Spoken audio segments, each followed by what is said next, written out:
29 juillet 1956. Ô toi, qui es toujours là, présent dans tout ce que je fais, tout ce que je suis. Ce n'est pas au repos que j'aspire, mais à ta victoire intégrale.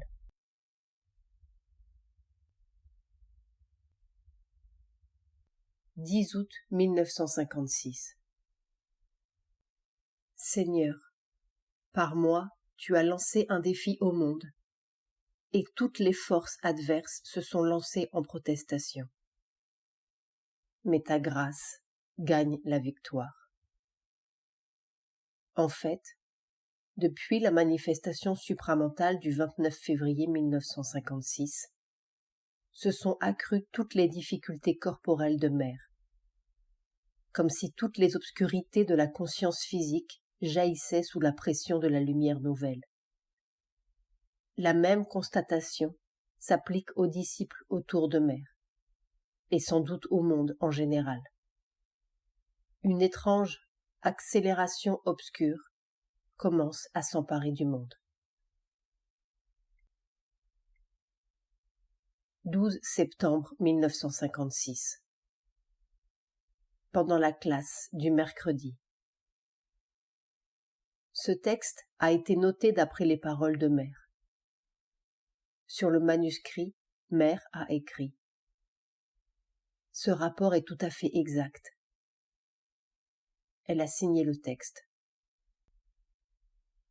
Une entité supramentale avait pris entièrement possession de moi.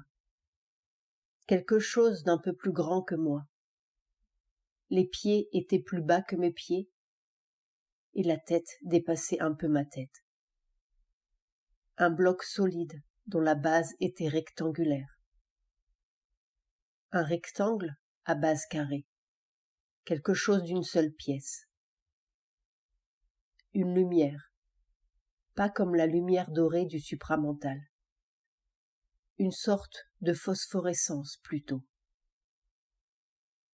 J'avais l'impression que s'il avait fait noir, cela se serait vu physiquement. Et c'était plus dense que mon corps physique. Le corps physique m'apparaissait comme quelque chose de presque irréel, et comme friable, comme un sable qui s'effrite. J'aurais été incapable de parler. La parole me semblait petite, mesquine, ignorante. Je voyais, comment dire, les préparations successives dans certains êtres antérieurs pour arriver à cela. C'était comme si j'avais eu plusieurs têtes. L'expérience du 29 février était d'un ordre général. Mais cela, c'était pour moi. Une expérience que je n'avais jamais eue. Je commence à voir comment sera le corps supramental. J'avais eu une expérience un peu semblable au moment de l'union du principe créateur suprême avec la conscience physique. Mais c'était une expérience subtile. Ceci, c'était solide, dans le corps. Je n'ai pas eu l'expérience. Je ne l'ai pas regardée. J'étais cela. Et de moi, cela irradiait. Des myriades de petites étincelles qui pénétraient tout le monde. Je les voyais entrer dans chacun de ceux qui étaient là. Une étape de plus.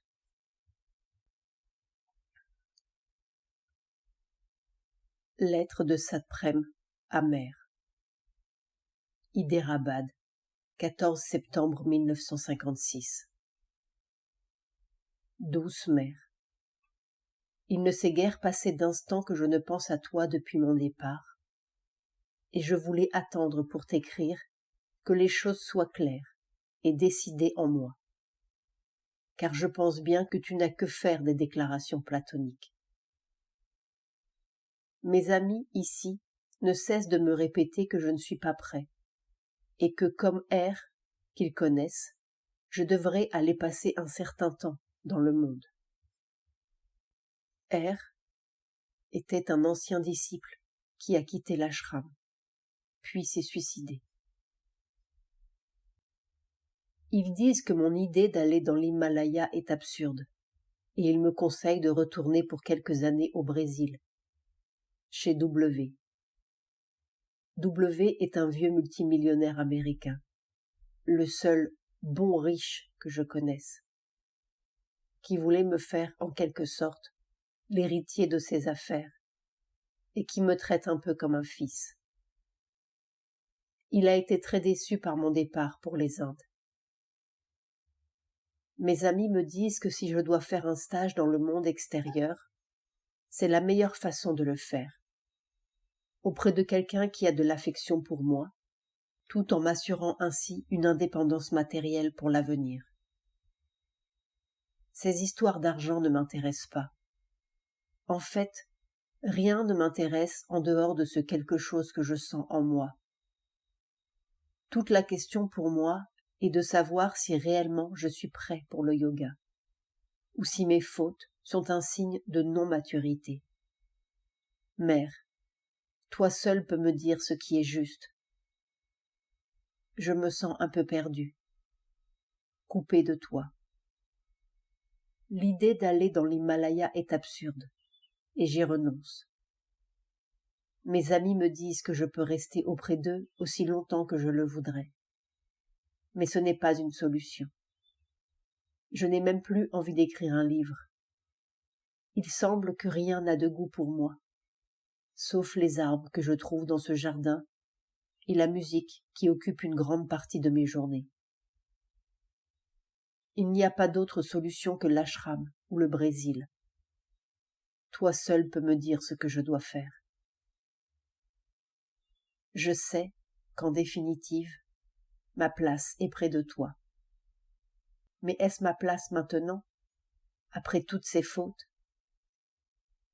Spontanément, c'est toi que je veux. C'est toi seul qui représente la lumière et ce qu'il y a de vrai en ce monde. Je ne pourrai aimer personne d'autre que toi, m'intéresser à rien d'autre qu'à cette chose en moi.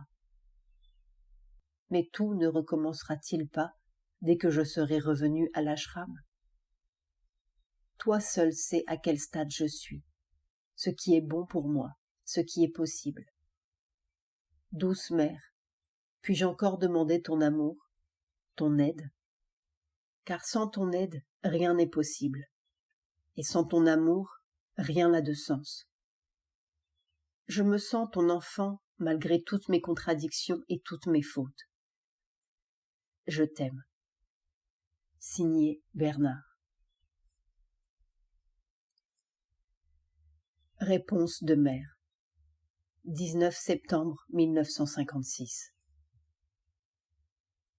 Mon cher enfant, de mon côté, il n'y a pas eu de coupure, et je n'étais pas sévère.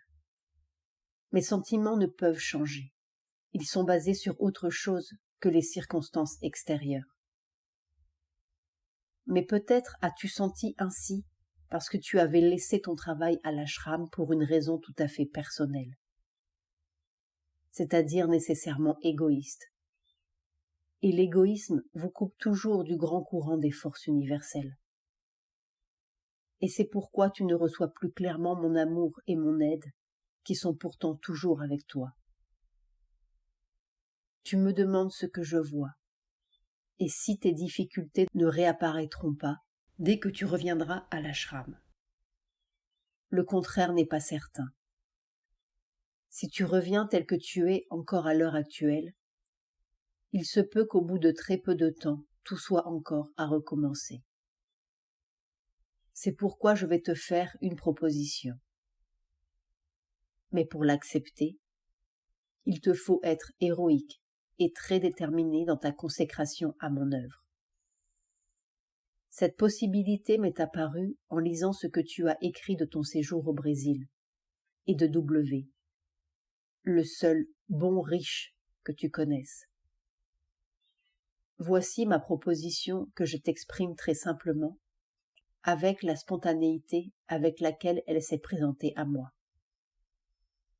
À présent, l'œuvre est retardée, amoindrie, limitée, presque en danger, par manque d'argent.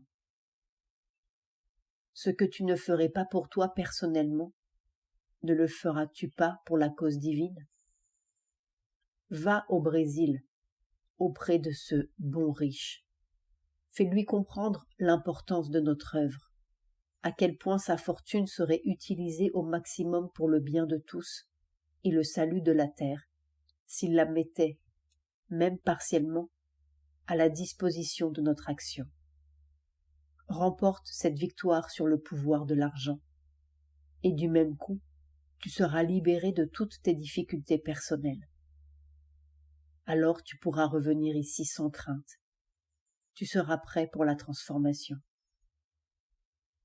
Réfléchis, prends ton temps, et tu me diras très franchement comment tu sens la chose, et si elle t'apparaît, comme à moi, la porte ouverte sur le chemin qui te ramènera, enfin libre et fort, vers moi. Toute ma tendresse est avec toi, et mes bénédictions ne te quittent pas. Signé Mère. 7 octobre 1956. J'ai crié vers la lumière, et tu m'as donné la connaissance. Z m'a demandé, pourquoi n'avez-vous pas empêché cela, la grève? Il s'agit d'une grève des ouvriers de l'ashram, parmi les nombreuses difficultés internes et externes qui assaillent Mère. J'ai répondu, c'est que probablement je ne suis pas toute puissante. Il a insisté. Ce n'est pas cela. Je ne fais aucune différence entre votre volonté et la volonté divine. Et je sais que vous n'en faites pas non plus. Alors pourquoi n'empêchez-vous pas cela? Et tout d'un coup j'ai compris. C'est que je n'y ai pas pensé. Cela n'avait même pas effleuré ma conscience. La volonté divine n'est pas du tout comme cela. Ce n'est pas une volonté, c'est une vision, et une vision globale qui voit, et non, elle ne guide pas. Guider, cela suppose quelque chose en dehors, et rien n'est en dehors. Une vision créatrice, si tu veux. Mais là encore, le mot créer n'a pas le même sens que celui qu'on lui donne généralement. Et qu'est-ce que l'ashram? Je ne dis même pas dans l'univers, sur la terre seulement. Un point? Et pourquoi ce point recevrait-il un traitement exceptionnel? Peut-être si les gens ici avaient réalisé le supramental. Mais sont-ils exceptionnels pour s'attendre à un traitement exceptionnel? Comme le dit Sri Aurobindo, les gens voient Dieu comme un homme magnifié. C'est le démiurge, Jéhovah, ce que j'appelle le Seigneur du mensonge. L'arbitraire, mais le divin n'est pas comme cela. Les gens disent, j'ai tout donné, j'ai tout sacrifié. En échange, je m'attends à des conditions exceptionnelles, que tout soit beau, harmonieux, facile. Mais la vision divine est globale. Les gens de l'ashram voudraient que cette grève ne soit pas. Mais, et les autres? Ils sont ignorants, méchants, de mauvaise volonté, etc. Mais, à leur manière, ils suivent un chemin. Et pourquoi seraient-ils privés de la grâce? Par le fait que leur action est contre l'ashram? C'est certainement une grâce. J'ai dit, je n'ai même pas pensé à intervenir. Quand les choses ont menacé de devenir mauvaises, j'ai simplement mis une force pour que cela ne devienne pas trop vilain. Complete surrender. Abdication complète. Ce n'est pas donner ce qui est petit à quelque chose de plus grand, ce n'est pas perdre sa volonté dans la volonté divine, c'est annuler sa volonté en quelque chose qui est d'une autre nature. Ce qui vient à la place de cette volonté divine, une conscience et une vision. Et on est rempli de joie et j'ai été autrement, bien que l'on disait que j'étais non-interfering, que je n'intervenais pas. J'agissais pour me défendre, et encore. Même cela, j'ai compris très vite que c'était une réaction d'ignorance, et que si l'on restait dans la vraie conscience, les choses s'arrangeaient d'elles-mêmes.